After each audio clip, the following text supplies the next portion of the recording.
So the problem Drift is focusing on is the world needs more energy, needs it to be greener, and needs it fast. And so Drift's answer to that is that if we need it fast or faster, then let's add another way.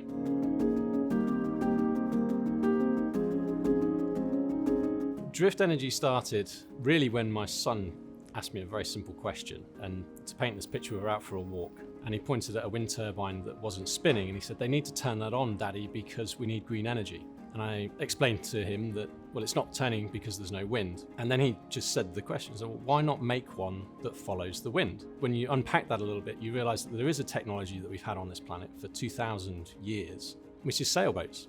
And so we just ask a very simple question, which is, what's better than a net zero ship, a net positive ship? If we're going to add a new class, let's make it one that can scale on 70% of the planet's surface. Let's make it one that can scale without the constraints of a grid or required land infrastructure.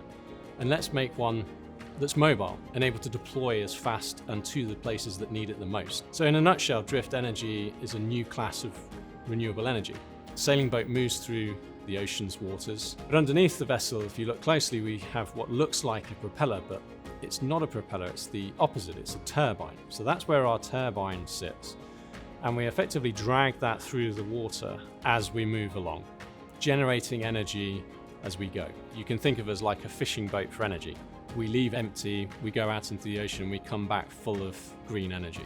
Then we use that electrical energy to split seawater and store that resulting hydrogen on board, ready to be delivered to any port anywhere in the world. So another way of describing Drift is that we sail around the world's oceans creating green hydrogen, leaving nothing behind but oxygen.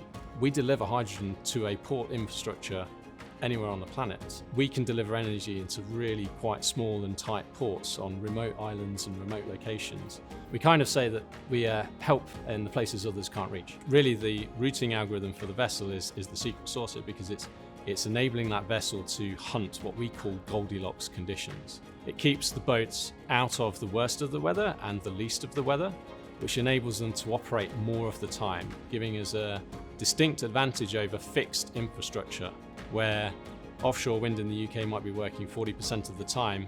We're able to navigate those ocean conditions, those wind formations in the oceans, to harvest energy 80% of the time. Octopus is focused on building a world-changing portfolio. So to be part of that portfolio is almost an ambition in itself. So I think the legacy for Drift is, I think it would be amazing to see in the future a new class of renewable energy and getting that into a planet-scale contribution to CO2 abatement or energy production.